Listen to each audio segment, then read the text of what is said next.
सभी को प्यार भरा नमस्कार। इंपीरियल एग्रो क्लासेस में एक बार फिर से आप सभी का स्वागत है। आज हम सॉल्व करने वाले हैं बीएचयू का सेकंड पेपर। इससे पहले एक पेपर मैं सॉल्व करवा चुका हूं आपको। अगर आपने अभी तक वो क्लास नहीं अटेंड की है तो प्लेलिस्ट में जाके इस क्लास के बाद ज़रूर करिएगा, क्योंकि वो भी बहुत इंपॉर्टेंट हैं और क्वेश्चन हर बार रिपीटेड होते हैं, तो आपको उससे बहुत फ़ायदा होगा। तो चलिए शुरू करते हैं। अगर न्यू स्टूडेंट आए हैं तो उनको बता दूं कि प्लीज़ वीडियो को लाइक करके चैनल सब्सक्राइब कर लीजिए, क्योंकि यहाँ पर समय समय पर रोज़ाना ऐसी ही अच्छी नॉलेजेबल क्लासेस होती रहती हैं। तो चलिए शुरू करते हैं। देखिए क्वेश्चन नंबर फर्स्ट है हमारा एग्रीकल्चर सेगमेंट में। क्वेश्चन नंबर फर्स्ट है, maximum area under drip irrigation is in.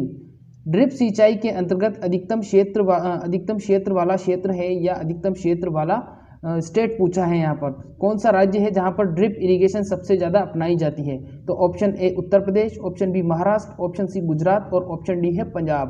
बताइए जल्दी से क्या होगा इसका सही जवाब? उत्तर प्रदेश, महाराष्ट्र, गुजरात या पंजाब? जिसने महाराष्ट्र सही जवाब दिया है बिल्कुल सही जवाब है। जिसने महाराष्ट्र जवाब दिया है वो बिल्कुल सही जवाब है। जो सबसे ज़्यादा ड्रिप इरिगेशन अपनाई जाती है वो कहाँ पर अपनाई जाती है? महाराष्ट्र राज्य में अपनाई जाती है। अगला सवाल देखिए क्या है। अगला सवाल है, most poisonous pollutant in the water, arsenic, propane, methyl isocyanide या कार्बरिल। पूछा है जल में सबसे जहरीला प्रदूषक कौन सा होता है? तो ऑप्शन ए आर्सेनिक, प्रोपेन, मिथाइल आइसोसाइनाइड या कार्बरिल। जवाब दीजिए जल्दी से, क्या होगा इसका आंसर? जल में सबसे जहरीला प्रदूषक, जिसने आर्सेनिक जवाब दिया है बिल्कुल सही जवाब है।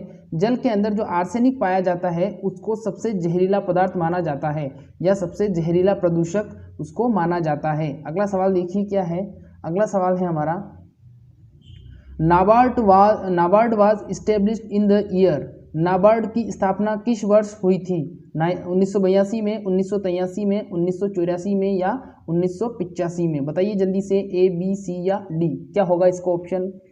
नाबार्ड की स्थापना कब हुई थी? बताइए जल्दी से, नाबार्ड की स्थापना कब हुई थी? इसकी स्थापना हुई थी 1982 में। कब हुई थी? 1982 में इसकी स्थापना हुई थी। अगर इसकी फुल फॉर्म आपसे पूछ ले तो फुल फॉर्म आपको बतानी है national bank of agriculture and rural development. क्या होगी?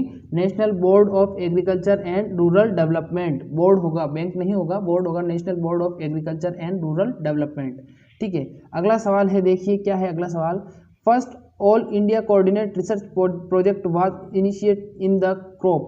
पूछा गया है यहाँ पर, देखिए हिंदी में, देखिए क्या हिंदी में यहाँ पर क्वेश्चन मेरे हिसाब से प्रिंट है नहीं, इंग्लिश में ही है क्वेश्चन, क्योंकि यहाँ पर कुछ क्वेश्चन है वो मिस प्रिंट है नहीं इसके पीडीएफ के अंदर। तो क्वेश्चन पूछा है कि सबसे पहले जो कोऑर्डिनेट रिसर्च प्रोजेक्ट चलाया गया था वो किस फसल पर चलाया गया था? सबसे पहले जो कोऑर्डिनेट रिसर्च प्रोजेक्ट चलाया गया था वो किस फसल पर चलाया गया था? तो इसका आंसर हो जाएगा मेज। सबसे पहले जो कोऑर्डिनेटेड रिसर्च प्रोजेक्ट या प्रोग्राम चलाया गया था वो मेज की फसल या मक्का की फसल पर चलाया गया था। ध्यान रखना इस चीज का। अगला सवाल देखिए क्या है। क्वेश्चन पूछा गया है, the CN ratio of humus is. Humus का CN अनुपात पूछा है यहाँ पर। कार्बन और नाइट्रोजन का अनुपात CN अनुपात कहलाता है। बताइए जल्दी से, ह्यूमस का CN अनुपात क्या होगा? 10:1, 12:1, 15:1 या फिर 20:1? बताइए जल्दी से क्या होगा इसका? जो ह्यूमस होता है वो सोइल के अंदर उपस्थित या प्रेजेंट सोइल का जो डार्क मैटर होता है वो क्या कहलाता है? जो काला पदार्थ पाया जाता है उसके अंदर ऑर्गेनिक मैटर, वो कहलाता है CN। तो जिसने इसका आंसर दिया है 10:1 बिल्कुल सही जवाब है। जो ह्यूमस का CN अनुपात होता है वो कितना होता है? 10:1 होता है। रिपीटेड क्वेश्चन है ये। अगला सवाल देखिए क्या है। Urea content in the nitrogen content in the urea. Urea में नाइट्रोजन की मात्रा, बार बार आता है ये सवाल और बार बार बताता भी हूँ, टेस्ट सीरीज में भी बहुत बार आ चुका है ये सवाल। यूरिया में नाइट्रोजन की मात्रा 42%, 46%, 48% या फिर 50%? बताइए जल्दी से, यूरिया में नाइट्रोजन की कितनी मात्रा पाई जाती है? यूरिया में नाइट्रोजन की मात्रा पूछी है 42%, 46%, 48% या फिर 50%? जिसने 46% जवाब दिया है बिल्कुल सही जवाब है। यूरिया में नाइट्रोजन की कितनी मात्रा होती है? यूरिया में नाइट्रोजन की 46% मात्रा होती है। अगला सवाल देखिए क्या है। Highest use of potassium fertiliser in the state of. अगला क्वेश्चन पूछा, highest use of potassium fertiliser in the state of. Question पूछा गया है किस राज्य में सर्वाधिक पोटेशियम उर्वरक का प्रयोग किया जाता है। क्या पूछा है, किस राज्य में सर्वाधिक पोटेशियम उर्वरक का प्रयोग किया जाता है। तो राइट आंसर क्या हो जाएगा, महाराष्ट्र। महाराष्ट्र में क्या किया जाता है, सबसे ज़्यादा पोटेशियम उर्वरक का इस्तेमाल किया जाता है। अगला सवाल देखिए क्या है, अगला सवाल है the richest source of vitamin C is. Richest source पूछा है यहाँ पर विटामिन सी का। विटामिन सी सर्वाधिक किसमें पाया जाता है। Option A Barbados cherry, option B नींबू, ऑप्शन सी टमाटर और ऑप्शन डी खरबूज। बताइए जल्दी से क्या होगा इसका आंसर, बारबेडोस चेरी, नींबू, टमाटर या खरबूज। जल्दी से बता दीजिए क्या होगा इसका आंसर। विटामिन सी सर्वाधिक किसमें होता है। जिसने जवाब ऑप्शन ए दिया है बारबेडोस चेरी बिल्कुल सही जवाब है। जो बारबेडोस चेरी होती है उसमें सबसे ज़्यादा क्या पाया जाता है, विटामिन सी पाया जाता है। अगर बारबेडोस चेरी ऑप्शन में नहीं है और ऑप्शन में आंवला दे रखा है तो आंवला फिर सही जवाब होगा, और बारबेडोस चेरी और आंवला दोनों दे रखा है तो बारबेडोस चेरी में आंवले से भी ज़्यादा पाया जाता है, तो बारबेडोस चेरी ही सही आंसर होगा। अगला सवाल देखिए क्या है, highest onion production in the state of. Highest onion production यानी कि सबसे ज़्यादा प्याज का उत्पादन कहाँ पर होता है। हिंदी में देख लीजिए, क्वेश्चन पूछा है प्याज का सबसे ज़्यादा उत्पादन किस राज्य में होता है। उत्तर प्रदेश, महाराष्ट्र, पंजाब या मध्य प्रदेश। तो इसका आंसर बताइए जल्दी से, प्याज का उत्पादन कहाँ पर होगा। उत्तर प्रदेश, महाराष्ट्र, पंजाब या फिर मध्य प्रदेश। जिसने जवाब दिया है महाराष्ट्र बिल्कुल सही जवाब है। महाराष्ट्र में भी जो नासिक क्षेत्र है, नासिक जिला है, वहाँ पर प्याज की खेती बड़े स्तर पर की जाती है और इसीलिए वहाँ पर उसको सम्मान देने के लिए एक नासिक रेड, जिसको हम N53 के नाम से जानते हैं, एक वैरायटी डेवलप की गई है जिसका नाम है नासिक रेड या N53। बहुत ही अच्छी वैरायटी है और ये नासिक जो जगह है वो कहाँ पर है, महाराष्ट्र के अंदर है। अगला सवाल देखिए क्या है, edible part of fruit of papaya is. यानी कि पपीते के फल का खाद्य भाग कौन सा है या खाने वाला भाग कौन सा है। Option A mesocarp, option B pericarp, option C endosperm और ऑप्शन डी है हमारा प्लेसेंटा। बताइए जल्दी से पपीते का खाने वाला भाग क्या कहलाएगा, मीजोकार्प, पेरिकार्प, एंडोस्पर्म या फिर प्लेसेंटा। खाने वाला खाद्य भाग पूछा है यहाँ पर पपीते का। जिसने मीजोकार्प जवाब दिया है बिल्कुल सही जवाब है। पपीते के फल का खाद्य भाग क्या होगा, पपीते के फल का खाद्य भाग मीजोकार्प के नाम से जाना जाता है, ये मीजोकार्प कहलाता है। कैसे कहलाता है, जो उसके सबसे बाहर का जो कवर होता है वो पेरिकार्प कहलाता है और सबसे अंदर का जो होता है जहाँ पर बीज होता है वो क्या होता है, वो उसका एंडोकार्प कहलाता है। और बीज का होगा क्या होगा, बीज का मीजोकार्प या मध्य फल भित्ति कहलाएगा। तो मध्य फल भित्ति भी कहते हैं इसको, वहाँ पर मध्य फल भित्ति भी लिखा हुआ आ सकता है। नेक्स्ट क्वेश्चन इज क्या है, देखो क्वेश्चन पूछा है कि प्लांट फैमिली ऑफ मैंगो, यानी कि जो आम का पादप है उसकी फैमिली पूछी है, मैंगो की फैमिली बतानी है आपको। Option A anacardiaceae, option B malvaceae, option C solanaceae और ऑप्शन डी पेडिलियेसी। बताइए जल्दी से, एनाकार्डियेसी, मालवेसी, सोलेनेसी और पेडिलियेसी। जल्दी से जवाब दीजिए। जिसने जवाब दिया है एनाकोर्डियेसी बिल्कुल सही जवाब है। जो आम किस परिवार का सदस्य है, आम एनाकोर्डियेसी का सदस्य है, ध्यान रखना। और अगर आपसे पूछ लिया जाए कि कपास और भिंडी किसके हैं, तो कॉटन और जो ओकरा है वो मालवेसी के हैं, और आलू सोलेनेसी का है, बैंगन सोलेनेसी का है, ठीक है। और पेडिलियेसी किसका है, पेडिलियेसी तिल का है। सीसेम जो होता है वो पेडिलियेसी फैमिली के अंतर्गत आता है, सबसे अलग फैमिली है उसकी, पूछा जा सकता है आपसे, ठीक है। अगला सवाल देखिए क्या है, नेक्स्ट क्वेश्चन है the tree bending is useful for the control of which paste. The tree bending is useful for the control of which paste. यहाँ पर पूछा गया है जो ट्री बेंडिंग प्रोसेस हम करते हैं वो किस कीट को नियंत्रित करने के लिए करते हैं। Option A mango mealybug, option B काइलोपोर्टेल्स, ऑप्शन सी थ्रिप्स और ऑप्शन डी है हमारा हाइट फ्लाइट। बताइए जल्दी से, ट्री बेंडिंग किस में करेंगे, किस इंसेक्ट को कंट्रोल करने के लिए करेंगे हम, ए बी सी या डी। बताइए जल्दी से, ट्री बेंडिंग इंपॉर्टेंट क्वेश्चन है और इसको और किस तरीके से पूछा जा सकता है वो भी बताऊंगा इसके बाद में मैं।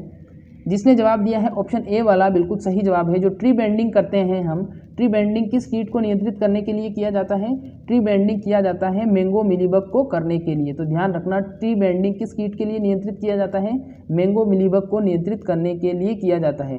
अगर आपसे पूछ लिया जाए कि जो ट्री बेंडिंग होता है वो किस ट्री में करते हैं या किस पेड़ में मुख्यतः अपनाया जाता है, तो उसका आंसर हो जाएगा मैंगो। ध्यान रखना, जो आम होता है, आम की जो फसल होती है उसमें ही ट्री बेंडिंग अपनाई जाती है मैंगो मिलीबग को करने के लिए। क्या होता है इसमें, देखो ये भी बता देता हूँ। जो आम का तना होता है उस पर एक विशेष प्रकार का फॉइल पेपर लपेट कर बांध दिया जाता है, जिससे जो कीट होते हैं वो नीचे से ऊपर नहीं चढ़ पाते हैं, और उस ट्री बेंडिंग जो लगाई जाती है बेंडिंग, वहाँ पर से वह वापस आ जाते हैं। तो अपना जो पौधा होता है या पेड़ होता है वो मैंगो मिलीबग के इंसेक्ट के प्रकोप से बच जाता है। तो इस प्रकार के एक्सप्लेनेशन थोड़ी ज़रूरी होते हैं। देखो अगला क्वेश्चन पूछा है यहाँ पर, the main characteristics feature of an insect is, the main characteristics feature of an insect, 3 pairs of leg, Malpighian tubules, digestive system और एंटीना। अब हिंदी में देखिए क्या है, इसको क्या पूछा है, इसको पूछा है कि एक कीट की मुख्य विशेषता बताइए क्या होगी। एक कीट की मुख्य विशेषता बतानी है, 3 जोड़े पैर, मेलपीजियन नलिकाएं, पाचन तंत्र या एंटीना। बताइए जल्दी से, 1, 2, 3 या 4। एक कीट की मुख्य विशेषता क्या होगी, एक कीट की मुख्य विशेषता बतानी है आपको, जल्दी से बताइए क्या होगी एक कीट की मुख्य विशेषता। जिसने जवाब दिया है ऑप्शन 4 एंटीना, बिल्कुल सही जवाब है। जो एंटीना होता है वो क्या करता है, वो उसकी विशेषता बतलाता है कि वो कीट है या नहीं। तो किसी भी कीट की अगर मेन मेजर विशेषता पूछी जाए आपसे तो एंटीना राइट आंसर होगा। अगला सवाल देखिए क्या है, the headquarters of directorate of plant protection quarantine and storage is located at. Question पूछा है, प्लांट प्रोटेक्शन क्वारंटाइन व स्टोरेज निदेशालय का मुख्यालय कहाँ पर है। बताना है आपको, प्लांट प्रोटेक्शन क्वारंटाइन एवं स्टोरेज निदेशालय का मुख्यालय कहाँ स्थित है। Option A Faridabad, option B Hyderabad, option C Ghaziabad और ऑप्शन डी पुणे। बताइए जल्दी से, फिर बताऊंगा ये चीज़ क्या है, क्या करती है ये। जिसने फरीदाबाद जवाब दिया है बिल्कुल सही जवाब है, बहुत अच्छी है आपकी तैयारी। जो प्लांट प्रोटेक्शन क्वारंटाइन व स्टोरेज निदेशालय है वो कहाँ पर है, फरीदाबाद में। अब देखो ये संस्था क्या करती है, इस संस्था का काम होता है कि जो भी प्लांट बाहर से एक्सपोर्ट किए गए हैं, बाहर इंडिया से बाहर एक्सपोर्ट किए गए हैं, मतलब बाहरी देशों से इंडिया में लाए गए हैं और इंडिया से बाहर भेजे गए हैं, उनमें विशेष प्रकार से इस चीज़ की जांच करना कि कोई इसके अंदर रोग कारक तो नहीं है, कोई कीटाणु तो नहीं है, या इसी प्रकार का कोई तत्व तो नहीं है जिससे इसकी जो ये पौधा है ये वहाँ पर जहाँ पर इसको भेजा जा रहा है वहाँ जाकर ये किसी प्रकार का कोई रोग फैला दे। जैसे भी कोरोना के लिए क्वारंटाइन कर रहे हैं, वैसे ही हम प्लांट को भी क्या करते हैं, प्रोटेक्शन करके क्वारंटाइन करते हैं और पता लगाते हैं इसमें किसी प्रकार का कोई लिविंग ऑर्गेनिज्म या कोई हानिकारक ऑर्गेनिज्म तो नहीं है जो किसी प्रकार का डिजीज या इंसेक्ट को पैदा कर सके। तो उस पर कंट्रोल करने के लिए ये संस्था बनाई गई थी। अगला सवाल देखिए क्या है, क्वेश्चन पूछा गया है यहाँ पर 20, vector of cotton leaf curl is, vector of cotton leaf curl is, कपास का जो लीफ कर्ल वायरस होता है उसका वेक्टर कौन है। वेक्टर का मतलब उसको एक स्थान से दूसरे स्थान पर कौन पहुंचाता है उस वायरस को। तो option A thrips, option B white fly, option C beetles और ऑप्शन डी माइट। बताइए जल्दी से, जो कॉटन का लीफ कर्ल होता है उसको कौन पहुँचाता है एक पेड़ से दूसरे पेड़ तक, वाहक का कार्य कौन करता है, वाहक या वेक्टर कह सकते हो आप उसको। थ्रिप्स, हाइट फ्लाई, बीटल्स या माइट। ABCD, जिसने ए जवाब दिया है थ्रिप्स बिल्कुल सही जवाब है। जो कपास का लीफ कर्ल वायरस होता है वो क्या करता है, कपास का जो लीफ कर्ल वायरस होता है उसको ये थ्रिप्स जो होता है, थ्रिप्स क्या करता है, एक स्थान से दूसरे स्थान पर पहुंचाता है। कैसे पहुंचाता है, जिस इन्फेक्टेड पार्ट पर जहां पर वायरस होता है वहां पर अगर थ्रिप्स बैठ जाता है तो उसके पैरों पर क्या लग जाता है, ये वायरस लग जाता है, और इसके बाद में ये जब किसी हेल्थी और किसी स्वस्थ प्लांट पर बैठता है तो वहाँ पर उन वायरस को क्या कर देता है, ये छोड़ देता है, या वो वायरस वहाँ छूट जाते हैं और उस प्लांट को भी फिर वो क्या कर देते हैं, इन्फेक्टेड कर देते हैं। तो ये बेसिक था बिल्कुल। अगला सवाल देखिए क्या है, अगला सवाल पूछा गया है, एक पैरासाइट फॉर बायोलॉजिकल कंट्रोल, एक पैरासाइट फॉर बायोलॉजिकल कंट्रोल यानी कि जैविक नियंत्रण हेतु अंड परजीवी कौन सा है। जैविक नियंत्रण का मतलब यहाँ यह है कीटों को जैविक नियंत्रित करने के लिए यहाँ पर किसी परजीवी का नाम पूछा गया है। कौन सा परजीवी है जो जैविक नियंत्रण करता है। ट्राइगोग्रामा स्पीसीज, उसके बाद में है कोटेसिया स्पीसीज, उसके बाद में ब्राकन हेबेटर स्पीसीज और कॉम्पेलेटिस क्लोरिडी स्पीसीज। बताइए जल्दी से, जैविक नियंत्रण हेतु अंड परजीवी है।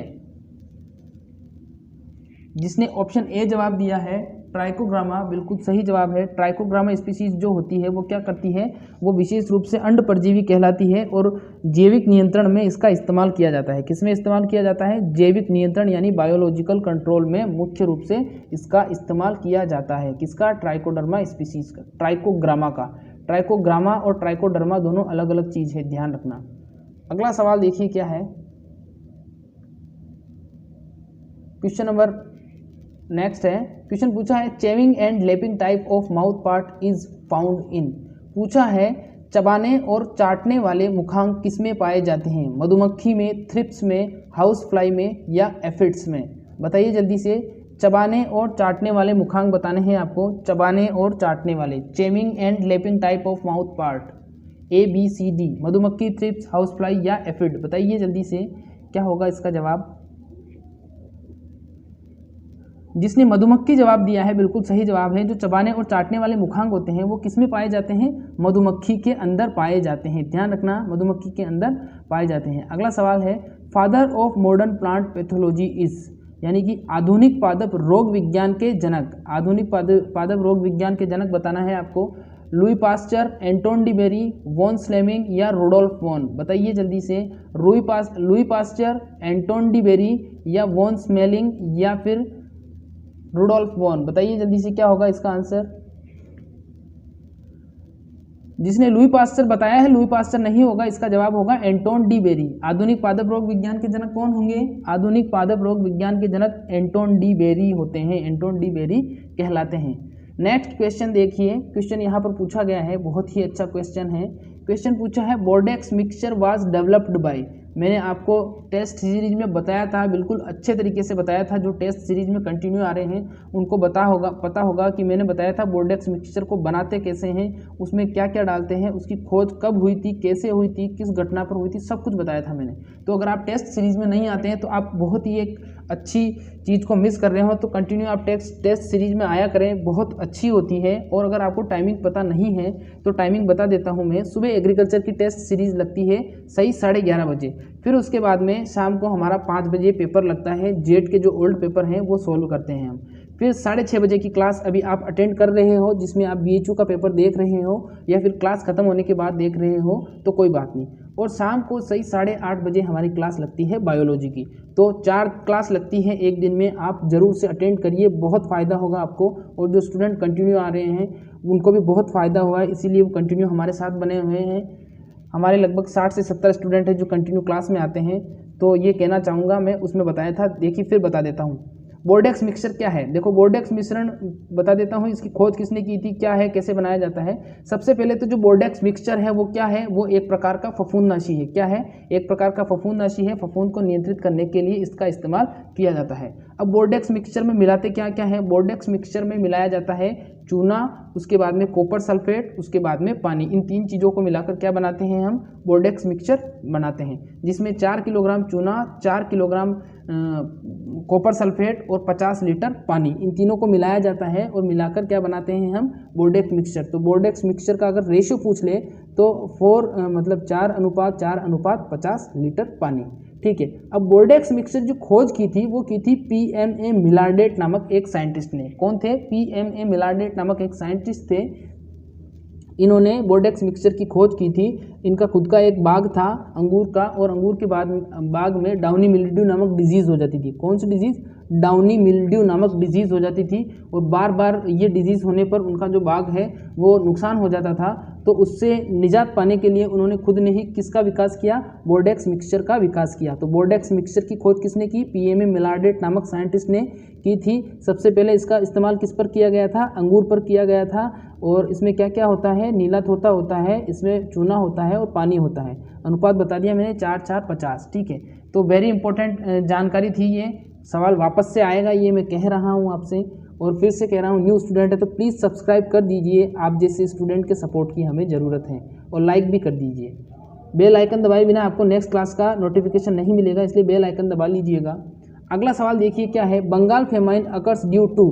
बंगाल में अकाल का कारक था। बंगाल में अकाल का कारक पूछा है। ऑप्शन ए धान का brown spot, option B Helminthosporium oryzae, option C Phytophthora, और ऑप्शन डी है 1 और 2 दोनों।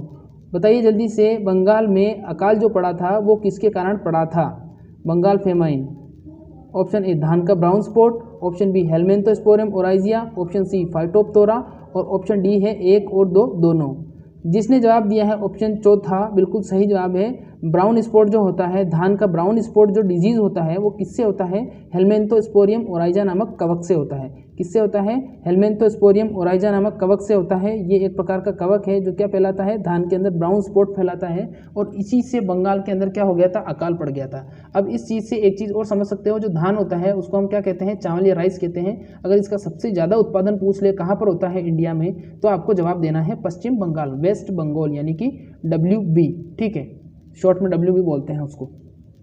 समझ गए होंगे आप धान का ब्राउन स्पॉट कहाँ पर होता है, कहाँ पर फैला था और कहाँ पर इसने उत्पाद मचाया था। अगला क्वेश्चन देखिए, क्वेश्चन नेक्स्ट है। कुछ क्वेश्चन ऐसे होते हैं जिनको समझाना जरूरी होता है क्योंकि उससे रिलेटेड क्वेश्चंस बार बार पूछे जाते हैं। क्वेश्चन है casual organism of citrus canker is, पूछा है सिट्रस कैंकर का कारक है। सिट्रस कैंकर किससे होता है? जीवाणु से होता है, कवक से होता है, एक्टिनोमाइसिटीज से होता है या फिर विषाणु से होता है? बताइए जल्दी से, सिट्रस कैंकर का कारक है जीवाणु, कवक, एक्टिनोमाइसिटीज या फिर विषाणु? बताइए जल्दी से क्या होगा? जीवाणु, कवक, एक्टिनोमाइसिटीज या फिर विषाणु? जिसने जवाब दिया है जीवाणु, बिल्कुल सही जवाब है। जो सिट्रस कैंकर होता है वो किसमें होता है, किससे होता है? जीवाणु द्वारा होने वाला रोग है। अगर इसका नाम पूछ ले तो इसका नाम होगा जेंथोमोनास पीवी सिट्राई जीवाणु। जेंथोमोनास जीवाणु के कारण क्या होता है? जेंथोमोनास जीवाणु के कारण ही सिट्रस कैंकर रोग फैलता है। किसमें फैलता है? ये मुख्य रूप से सिट्रस जाति के जो फ्रूट्स होते हैं या नींबू वर्गीय जो फल होते हैं उसके अंदर फैलता है। अब नींबू वर्गीय फल कौन कौन से होंगे? देखो, आप तो आमतौर पर नींबू वर्गीय फल में 2-3 चीज़ों को जानते हो, या तो ज़्यादा से ज़्यादा जानते हो मौसम्बी को या नींबू को या फिर संतरा को, लेकिन इसके बाद में होता है चकोतरा, फिर होता है किन्नो, फिर महा नींबू, फिर उसके बाद में खट्टा नींबू, फिर इसके बाद में 7-8 और है। कुल मिला के 10-12 फ्रूट्स होते हैं नींबू वर्गीय फल में। अगला सवाल देखिए क्या है। The disease caused by Puccinia graminis tritici in wheat is, पूछा है कि जो पक्सीनिया ग्रैमिनीज टिटसाई होता है वो गेहूं में किस प्रकार का रोग का कारक होता है? ब्लैक रस्ट का, स्टेम रस्ट का, येलो रस्ट का या 1 और 2 दोनों? बताइए जल्दी से, black rust, stem rust, yellow rust, 1 और 2 दोनों? पक्सीनिया एक बहुत ही हानिकारक रोग है गेहूं का। इसको रोली के नाम से भी जाना जाता है। क्या कहते हैं इसको? इसको रोली के नाम से भी जाना जाता है। तो बताइए इसका आंसर क्या होगा? जिसने ऑप्शन डी आंसर दिया है बिल्कुल सही जवाब है। जो पक्सीनिया होता है वो गेहूं के अंदर ब्लैक रस्ट फैलाता है और ये ब्लैक रस्ट जो मुख्य रूप से इसकी जो ग्रोथ होती है वो आप कहाँ पर देख सकते हो? स्टेम पर देख सकते हो, इसलिए इसको स्टेम रस्ट के नाम से भी जाना जाता है। स्टेम रस्ट भी इसको हम कह सकते हैं। तो स्टेम रस्ट और ब्लैक रस्ट किससे हो जाएगी? पक्सीनिया ग्रैमिनीज टिटसाई से हो जाएगी। अब एक चीज़ और बता दूं, अगर BHU के स्टूडेंट हो आप या किसी के भी स्टूडेंट हो, अगर आप एग्रीकल्चर आप तैयारी कर रहे हो तो आपको मैं बिल्कुल श्योर कह रहा हूं कि आपको कम से कम 3 तो बोटेनिकल नेम, 2 या 3 तो बोटेनिकल नेम और 2 या 3 आपको एग्रीकल्चर इंस्टीट्यूट पूछे जाएंगे। तो मैं कह रहा हूँ उनको कंप्लीट कर लेना, अगर नहीं किए हैं तो अब कर लेना। बार बार सवाल पूछे जाते हैं उनसे, और जो कंफ्यूज करने वाले साइंटिफिक नेम होते हैं उनको तो भाई आराम से देख ही लेना आप एक बार, वरना फिर कहोगे सर बताया नहीं है आपने, वरना हमारा 1 नंबर और आ जाता। लेकिन फिर भी मैं कह रहा हूँ आप सबका सिलेक्शन होगा। सभी बच्चे प्यारे हैं, दूर दूर से जुड़े हुए हैं हमारे साथ। अगला सवाल देखिए क्या है। Fusarium wilt occurs due to a fungal organism which is, question पूछा है कि फ्यूजेरियम विल्ट कैसे कवक जीव के कारण होता है।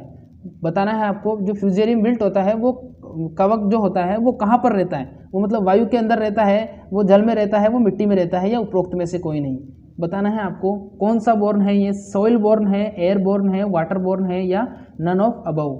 बताइए जल्दी से। फ्यूजेरियम विल्ट कवक है, ध्यान रखना। फ्यूजेरियम विल्ट फंजाई जिसको बोलते हैं, फंगल इन्फेक्शन है ये बिल्कुल जिसने जवाब दिया है सॉइल बोर्न या मिट्टी जनित, बिल्कुल सही जवाब है। जो फ्यूजेरियम विल्ट होता है वो कौन सा होता है? फ्यूजेरियम विल्ट मिट्टी जनित रोग होता है। कौन सा रोग होता है? मिट्टी जनित, या फिर सॉइल बोर्न डिजीज के नाम से भी इसको जाना जाता है। इंपॉर्टेंट क्वेश्चन है, नोटिस कर लीजिएगा इसको। अगला सवाल देखिए क्या है। अगला सवाल पूछा है which drill machine is suitable for high residues rotation condition. देखो हिंदी में देखिए इसको, हिंदी में कुछ क्वेश्चन तो थोड़े गलत इसमें। अत्यधिक रेसिड्यूज रिटेंशन हेतु कौन सा ड्रिल मशीन उपयोग में लिया जाता है? तो ये एक प्रकार सा प्रकार का एग्रीकल्चर इंजीनियरिंग का क्वेश्चन है तो हो सकता है उस समय आपके एग्रीकल्चर इंजीनियरिंग इसमें ऐड होगी। तो इस जो क्वेश्चन का जो आंसर है वो मैंने बहुत सर्च करने की कोशिश की, इसमें 2-3 क्वेश्चन ऐसे हैं जिसके आंसर मेरे को नहीं मिले, तो मैं आपको बताऊंगा नहीं, क्योंकि गलत बताने से कोई फ़ायदा नहीं है, ये आंसर मेरे को नहीं मिला। अगला सवाल देखिए क्या है। क्वेश्चन पूछा गया है यहाँ पर, which instrument deals with primary and secondary tillage. Question पूछा है प्राथमिक व द्वितीयक टिलेज हेतु कौन सा तंत्र नहीं है, यंत्र है, यंत्र उपयुक्त होता है। फिर इसके बाद में बताऊंगा टिलेज क्या होता है। Option A mould board plough, option B desi plough, option C rotavator और ऑप्शन डी है हमारा डिस्क हैरो। तो बताइए प्राथमिक और द्वितीयक टिलेज हेतु कौन सा यंत्र उपयोग में लेंगे हम, बताइए जल्दी से। डिस्क हैरो कौन सा लेंगे हम इस्तेमाल में, इंपॉर्टेंट क्वेश्चन है, बार बार पूछा जाता है। जिसने डी जवाब दिया है डिस्क हैरो बिल्कुल सही जवाब है। जो प्राथमिक और द्वितीयक टिलेज होती है उसको हम क्या करते हैं, उसमें हम करने के लिए हम डिस्क हैरो का इस्तेमाल करते हैं। अब देखो समझ लीजिए टिलेज क्या होता है। देखो टिलेज का मतलब ऐसा होता है, हम सामान्यतः क्या करते हैं, किसी भी फसल को उगाने के लिए विशेष प्रकार की क्रियाएं करते हैं, जैसे उसके अंदर हल चलाना, मिट्टी को ढीला करना, उसके अंदर सिंचाई करना, या और भी बहुत सारी हम प्रोसेस करते हैं, और वो प्रोसेस क्या कहलाती है, टिलेज कहलाती है। अब सेकेंडरी और प्राइमरी टिलेज कैसे होगी, देखो जब तक हम सीड नहीं बोते हैं, मिट्टी के अंदर सीड नहीं बोते हैं या बीज नहीं बोते हैं, उससे पहले की जितनी भी हम क्रियाएं करेंगे वो सारी क्रियाएं कौन सी होंगी, वो सारी क्रियाएं प्राथमिक कहलाएंगी, प्राथमिक टिलेज कहलाएंगी। टिलेज को हिंदी में बोलते हैं भू परिष्करण। तो बीज बोने से पहले वाली सारी क्रियाएं प्राथमिक भू परिष्करण कहलाएगी, और बीज बोने के साथ और बीज बोने के बाद वाली सारी क्रियाएं द्वितीयक भू परिष्करण कहलाएगी। उम्मीद करता हूं आपको समझ में आ गया होगा, एक बार फिर से समझ लीजिए। टिलेज का मतलब हिंदी में होता है भू परिष्करण, ठीक है। फिर इसके बाद में प्राथमिक भू परिष्करण और द्वितीयक भू परिष्करण, इसको अलग अलग भागों में बांटा है। भू परिष्करण का मतलब होता है फसल उगाने के लिए किसी भी प्रकार की क्रिया करना भू परिष्करण कहलाता है। अब बीज बोने के पहले जो क्रियाएं करेंगे, कौन कौन सी क्रियाएं करते हैं, बीज बोने के पहले हम क्रिया करते हैं खेत में, क्या करते हैं, खेत में हम पाटा लगाते हैं, खेत की हम जुताई करते हैं, और बहुत सारी क्रियाएं करते हैं। तो वो सारी जो बीज बोने के पहले वाली क्रियाएं होंगी वो क्या कहलाएगी, प्राथमिक भू परिष्करण कहलाएगी या प्राइमरी टिलेज कहलाएगी। और बीज बोने के साथ और बीज बोने के बाद वाली, क्योंकि बीज बोना भी द्वितीय भू परिष्करण में आएगा, ठीक है। वैसे तो कोई पार्ट नहीं होता, लेकिन फिर भी इसको इसमें इंक्लूड कर सकते हैं अपन। और बीज बोने के बाद वाली जितनी भी क्रियाएं होंगी वो किसके अंदर आएंगी, द्वितीय भू परिष्करण या सेकेंडरी टिलेज के नाम से जानी जाती है। बिल्कुल अच्छे से आपको एक्सप्लेन कर दिया है, समझा दिया है। अगर समझ में आ गया हो तो प्लीज़ वीडियो को लाइक, चैनल को सब्सक्राइब कर दीजिएगा। तो इसका आंसर हो जाएगा डिस्क हैरो। क्या हो जाएगा, डिस्क हैरो बिल्कुल सही जवाब है। अगला सवाल देखिए क्या है, फिर से एग्रीकल्चर इंजीनियरिंग का सवाल आ गया, ये कोई दिक्कत नहीं है। अगला सवाल देखते हैं हमारा, ये भी इजी वाला है। यहाँ से देखिए 3-4 एग्रीकल्चर इंजीनियरिंग के सवाल थे, कोई दिक्कत नहीं है। देखो क्वेश्चन क्या है, who discovered the nucleus. Question पूछा है कि न्यूक्लियस की खोज किसने की थी। वैसे तो ये बायोलॉजी का सवाल है, लेकिन यहाँ पर आ गया तो कोई दिक्कत नहीं है। तो यहाँ पर क्वेश्चन पूछा गया है कि न्यूक्लियस की खोज किसने की थी। Option A R Brown, option B T Boveri, option C Fontana और ऑप्शन डी पेलाडे। बताइए जल्दी से क्या होगा इसका जवाब। न्यूक्लियस यानी कि केंद्रक की खोज किसने की थी, फिर बताऊंगा इससे रिलेटेड सारे ही नाम आपको। आर ब्राउन का मतलब यहाँ पर रॉबर्ट ब्राउन है, टी बोवेरी है, फोंटेना है या फिर पेलाडे है। बताइए न्यूक्लियस की खोज जिसने ऑप्शन ए जवाब दिया है आर ब्राउन, बिल्कुल सही जवाब है। न्यूक्लियस की खोज किसने की थी, न्यूक्लियस की खोज की थी आर ब्राउन नामक साइंटिस्ट ने, जिसको बोलते हैं रॉबर्ट ब्राउन के नाम से। और कोशिका की खोज, कोशिका में भी जो दो खोज हुई थी, दो प्रकार से हुई थी। जीवित कोशिका की खोज अलग हुई थी, मृत की अलग हुई थी। सबसे पहले मृत कोशिका को खोजा था रॉबर्ट हुक ने, और उसके बाद में जीवित कोशिका को खोजा था एंटोनी वॉन ल्यूवेनहोक ने। और जो जीवाणु नाम दिया था वो भी एंटोनी वॉन ल्यूवेनहोक ने ही दिया था। और जो राइबोसोम को सबसे पहले देखा था वो पेलाडे ने देखा था, और देखते ही उसको बोला था कि दिस इज पेलाडे पार्टिकल, ये तो पेलाडे कण है। तो पेलाडे कण नाम किसने दिया था, राइबोसोम की खोज जिसने की थी जॉर्ज पेलाडे ने, उसने पेलाडे कण नाम दिया था। तो यहाँ पर तो आपको इस क्लास में तो आपको बहुत नॉलेज मिलेगी, नॉलेजेबल क्लास। जो हमारे डियर स्टूडेंट्स हैं वो रोज़ इस क्लास को बोलते हैं कि बहुत नॉलेज मिलता है, नॉलेजेबल क्लास है। तो आप भी इसका हिस्सा बनिए, कंटिन्यू आइए, बहुत फ़ायदा होगा, यकीन मानिए बहुत फ़ायदा होगा आपको। अगला सवाल देखिए क्या है, क्वेश्चन नेक्स्ट है हमारा। Which one is the right order of mitotic phase. अब यहाँ आप कंफ्यूज हो गए होंगे क्योंकि स्टूडेंट हिंदी मीडियम के ज़्यादा हैं, इंग्लिश मीडियम के कम है, कोई दिक्कत नहीं है, एक बार हिंदी में एक बार इंग्लिश में। तो यहाँ पर पूछा है कि right order of mitotic phase, तो माइटोटिक फेज का ऑर्डर पूछा है, तो सबसे पहले प्रोफेज होता है, फिर उसके बाद में मेटाफेज होता है, फिर एनाफेज होता है और लास्ट में क्या होता है, टीलोफेज होता है। तो जो ए वाला ऑप्शन है बिल्कुल सही होगा, प्रोफेज, मेटाफेज, एनाफेज या टीलोफेज। ठीक है, इस चीज़ का ध्यान रखना। अगला सवाल है, इसके हिंदी में बता देता हूँ इसको, ताकि जो हिंदी मीडियम के हमारे विद्यार्थी हैं वो हमसे नाराज़ ना हो। पूछा है कि जो माइटोटिक चक्र है उसका सही क्रम पूछा है, माइटोटिक का सही क्रम बताना है। तो सही क्रम क्या होगा, प्रोफेज, प्रोफेज के बाद में मेटाफेज, मेटाफेज के बाद में एनाफेज और फिर लास्ट में हो जाएगा हमारा टीलोफेज। PMAT, PMAT, PMT की तैयारी सब करते हैं, तो PMT से पहले थोड़ा ए लगा लेना तो PMAT हो जाएगा। ध्यान रखना, प्रोफेज, मेटाफेज, एनाफेज और टीलोफेज।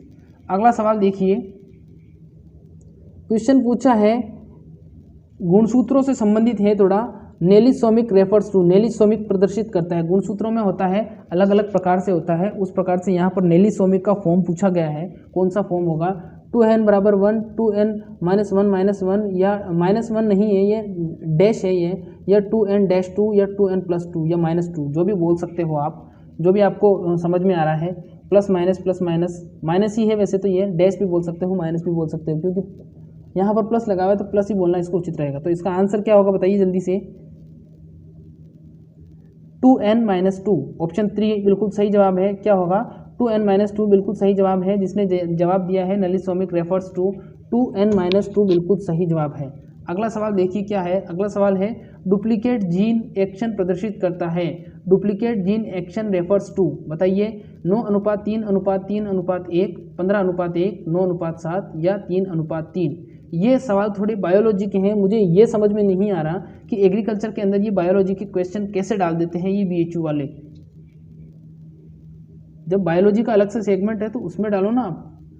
तो इसका आंसर हो जाएगा 9:7। क्या हो जाएगा, 9:7। डुप्लीकेट जीन एक्शन क्या है, 9:7 है। अगला सवाल देखिए, बहुत बार पूछ चुका हूँ मैं इस सवाल को, टेस्ट सीरीज में बहुत बार, परसों के दिन पूछा है, मुझे अच्छी तरीके से याद है। क्वेश्चन पूछा गया है कि Kranz type leaf anatomy is found in, पूछा है निम्न में से किसमें क्रेंज टाइप लीफ एनाटॉमी पाई जाती है, या क्रेंज शारीरिकी किसमें पाई जाती है, C3 प्लांट, C4 प्लांट, केम प्लांट या नन ऑफ अबाउ। बताइए जल्दी से क्या होगा, क्रेंज टाइप एनाटॉमी किसमें पाई जाती है, C4, C3 या केम में। जवाब दीजिए। जिसने जवाब दिया है C4 प्लांट बिल्कुल सही जवाब है। जो क्रेंज नामक एनाटॉमी पाई जाती है या जो क्रेंज शारीरिकी पाई जाती है वो किसमें पाई जाती है, वो पाई जाती है सबसे ज़्यादा C4 प्लांट में। किसमें, C4 प्लांट के अंदर पाई जाती है। अगला सवाल देखिए क्या है, क्वेश्चन पूछा है the plant is which water use efficiency is higher is. Question पूछा है कैसे पौधों में जल उपयोग दक्षता अधिक होती है, यानी जल उपयोग दक्षता का मतलब है जो पानी को बिल्कुल वेस्ट करते ही नहीं है, क्योंकि पानी कम होता है या कुछ भी होता है, पानी को वेस्ट नहीं करते हैं, जितना पानी उनको मिलता है सारा का सारा क्या कर लेते हैं, वो काम में ले लेते हैं, इस्तेमाल कर लेते हैं। तो बताना है कि which plant water use efficiency is higher. Option A CAM plant, option B C3 या C4 और ऑप्शन सी है C3। बताइए जल्दी से, केम, C4, C3 क्या होगा इसका आंसर। उपरोक्त सभी, जिसने जवाब दिया है उपरोक्त सभी बिल्कुल सही जवाब है। जिसका जवाब उपरोक्त सभी है सही जवाब है। जो पौधे होते हैं, केम पौधे होते हैं या C4 या C3 पौधे होते हैं, उनकी क्या विशेषता होती है, वो जल उपयोग दक्षता उनकी अधिक होती है। अगला सवाल देखिए, day neutral plant is, day neutral plant पूछा है यहाँ पर, डे न्यूट्रल पौधा कौन सा है, फिर बताऊंगा डे न्यूट्रल क्या होता है, SDP क्या होता है, LDP क्या होता है, सारा कुछ बताऊंगा आपको, कोई दिक्कत नहीं है। यहाँ पर इसका आंसर दीजिए, मक्का, बकव्हीट, चावल, 1 और 2 दोनों। बताइए जल्दी से, डे न्यूट्रल प्लांट कौन सा होगा। डे न्यूट्रल को हिंदी में बोलते हैं दिवस निष्प्रभावी, डे न्यूट्रल को हिंदी में बोलते हैं दिवस निष्प्रभावी। तो आपको हिंदी और इंग्लिश दोनों में याद रखना है। मैं आपको देखो लाइव टेस्ट सीरीज में बार बार बोलता हूँ कि आपको हिंदी और इंग्लिश दोनों में याद करना है। अब देखो यहाँ पर डे न्यूट्रल इंग्लिश में लिखा हुआ है, इसी को यहाँ पर हिंदी में करके लिख दिया। अब आपने तो दिवस निष्प्रभावी याद किया था, अब यहाँ कहोगे यार ये डे न्यूट्रल तो मैंने पहली बार देखा। भाई तूने पहली बार नहीं देखा, ये तो बार बार सामने आता है तेरे, लेकिन तूने इंग्लिश में देखा ही नहीं इसको। इसलिए कहता हूँ कि जो वर्ड्स होते हैं, जो टर्म्स होते हैं, कम से कम उनको इंग्लिश में याद ना कर सको, देख लिया करो, ताकि वहाँ पर एग्जाम में आप को रिलेट करके सही आंसर का अंदाज़ा लगा सको। तो डे न्यूट्रल कौन सा हो जाएगा? मक्का और बकव्हीट दोनों ही क्या है? डे न्यूट्रल है। ऑप्शन 1 और 2 दोनों इसके सही जवाब है। ठीक है, तो मक्का और बकव्हीट क्या हो जाएंगे? मक्का और बकव्हीट, बकव्हीट या व्हीट मान लो, बकव्हीट थोड़ा जंगली धान होता है, जंगली गेहूँ होता है, तो ये दोनों ही क्या है? ये दोनों ही है डे न्यूट्रल। अब डे न्यूट्रल या दिवस निष्प्रभावी समझ लीजिए। देखो 3 प्रकार के होते हैं, वैसे तो 4 होते हैं लेकिन 3 ही समझाऊंगा मैं आपको। एक होता है सबसे पहले जिसको बोलते हैं हम SDP। SDP का मतलब होता है short day plant. Short day plant का मतलब ये होता है कि जब दिन की अवधि कम होती है और प्रकाश कम होता है, यानी कि सनलाइट कम होती है, तो उस समय वो पौधे आराम से क्या कर सकते हैं? उग सकते हैं। तो SDP प्लांट कौन से होंगे? जो कम समय में या कम सूरज की रोशनी में भी सर्वाइव कर सके। फिर SDP के बाद में होता है LDP। LDP का मतलब क्या होता है? LDP का मतलब ये होता है कि उनको प्रकाश की ज़्यादा आवश्यकता चाहिए, या उनको पुष्प खिलने के लिए प्रकाश की ज़्यादा आवश्यकता होती है। वो प्लांट कौन से कहलाएंगे? वो प्लांट कहलाएंगे LDP, लॉन्ग डे प्लांट। ठीक है, और फिर इसके बाद में एक होता है डे न्यूट्रल या दिवस निष्प्रभावी या उदासीन पौधे। इनमें क्या होता है? इनमें प्रकाश की अवधि का कोई प्रभाव नहीं पड़ता कि दिन कितना लंबा है, छोटा है, गहरा है, मोटा है, कोई फर्क नहीं पड़ता। ये अपना जीवन चक्र अपने हिसाब से ही जीते हैं। जब इनको ज़रूरत होती है सनलाइट की तो ले लेते हैं, बाकी दिन की लंबाई और छोटाई का कोई इन पर फर्क नहीं पड़ता है। तो समझ गए डे न्यूट्रल, LDP और SDP क्या होते हैं। अगर समझ गए तो वीडियो को अभी तक लाइक नहीं किया है, सब्सक्राइब नहीं किया तो अब कर दीजिए। देखिए नेक्स्ट क्वेश्चन पूछा है यहाँ पर, the term vitamin was proposed by. Vitamin शब्द किसने दिया था? फंक ने दिया था, फिशर ने दिया था, वॉटसन ने दिया था, या सेल्फोर्ड ने दिया था? बताइए जल्दी से, जो विटामिन शब्द है वो किसने दिया था? विटामिन शब्द किसने दिया था? A, B, C या D? विटामिन शब्द फंक, फिशर, वॉटसन या सेल्फोर्ड? विटामिन शब्द किसने दिया था? जिसने जवाब दिया है फंक, बिल्कुल सही जवाब है। जो विटामिन शब्द प्रतिपादित किया था वो किसने किया था? फंक नामक साइंटिस्ट ने किया था। जो फंक थे उन्होंने सबसे पहले विटामिन शब्द दिया था। जो अंग्रेजी मीडियम के विद्यार्थी होते हैं वो विटामिन नहीं बोलते हैं, वो विटामिन बोलते हैं, ऐसा मैंने सुना है। अगला सवाल देखिए क्या है। क्वेश्चन पूछा है यहाँ पर, dark reaction takes place in. Question पूछा है डार्क रिएक्शन कहाँ होती है? डार्क रिएक्शन जो डार्क और लाइट रिएक्शन होती है हरित लवक के अंदर, वो कहाँ पर होती है? स्ट्रोमा में, ग्रेना में, क्लोरोप्लास्ट में, गोल्जी बॉडी में? बताइए जल्दी से, डार्क रिएक्शन कहाँ पर होती है? इसको केल्विन साइकिल के नाम से भी जानते हैं, केल्विन साइकिल के नाम से भी इसको जाना जाता है। बताइए जल्दी से, डार्क रिएक्शन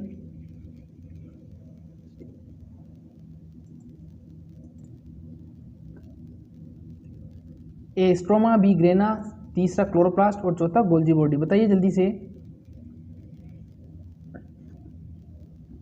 जिसने जवाब दिया है स्ट्रोमा, बिल्कुल सही जवाब है। जो डार्क रिएक्शन होती है वो कहाँ पर होती है? हरित लवक के स्ट्रोमा भाग में होती है, हरित लवक के स्ट्रोमा भाग में होती है। ध्यान रखना, बार बार आता है ये सवाल। अगला सवाल देखिए क्या है। अगला सवाल देखिए क्या है। क्वेश्चन पूछा है यहाँ पर, green revolution term was coined bye. जो एवरग्रीन रिवॉल्यूशन शब्द है वो किसने दिया था? सदा हरित क्रांति या सदाबहार हरित क्रांति? Option A MS Swaminathan, option B BP Pal, option C Norman Borlaug और ऑप्शन डी है जोगिंदर सिंह। बताइए जल्दी से क्या होगा इसका जवाब? स्वामीनाथन, BP पाल, नॉर्मन बोरलॉग या जोगिंदर सिंह? सदा हरित क्रांति शब्द किसने दिया था? जिसने जवाब दिया है डॉक्टर MS स्वामीनाथन, बिल्कुल सही जवाब है। MS स्वामीनाथन कौन थे? MS स्वामीनाथन को हरित क्रांति का जनक माना जाता है और इन्होंने क्या दिया था? इन्होंने सदा हरित क्रांति यानी कि एवरग्रीन रिवॉल्यूशन वर्ड को दिया था। और अगर आपको पूछ ले कि हरित क्रांति का जनक भारत में कौन है, तो भारत में हरित क्रांति के जनक MS स्वामीनाथन है और विश्व में हरित क्रांति के जनक डॉक्टर नॉर्मन ई बोरलॉग है। और इन दोनों साइंटिस्ट ने मिलकर क्या किया था? ICR में रिसर्च किया था, IARI पर रिसर्च किया था और उनके बाद में इन्होंने बोनी किस्में विकसित की थी, जिसके आटे की रोटी आज आप भी खाते हो और हम भी खाते हैं। क्योंकि पहले बोनी जो प्रजातियाँ थी वो नहीं थी, तो वो विकसित करने वाले जो साइंटिस्ट थे वो ये दोनों महान हस्ती थे, स्वामीनाथन जी और नॉर्मन बोरलॉग जी। अगला सवाल देखिए क्या है, क्वेश्चन पूछा है यहाँ आपसे, इस प्रकार है क्वेश्चन। देखिए क्वेश्चन पूछा है BISA स्टैंड्स फॉर। क्वेश्चन पूछा है कि BISA से संबंधित है Borlaug institute of south Asia, Borlaug institute of semi arid, Borlaug institute of south Asia, Borlaug नहीं बार्ली, और उपयुक्त में से कोई नहीं। बताइए जल्दी से, Borlaug barley, institute of south, semi arid. बताइए जल्दी से क्या होगा। जिसने जवाब दिया है ऑप्शन ए वाला Borlaug institute of south Asia, बिल्कुल सही जवाब है। Borlaug institute of south Asia, ये इसकी फुल फॉर्म पूछी गई है BIAS की, BISA की फुल फॉर्म क्या है, Borlaug institute of south Asia. अगला सवाल देखिए क्या है, यहाँ पर देखिए ये ऑप्शन थोड़ा मिसप्रिंट हो रखा है, तो सवाल का जो अंदाज़ा है वो बिल्कुल सही लगाया नहीं जा सकता। कोई बात नहीं, एक सवाल से कोई फ़र्क नहीं पड़ रहा अपने। क्वेश्चन नेक्स्ट देखिए, नेक्स्ट क्वेश्चन है हमारा, मैनेज इज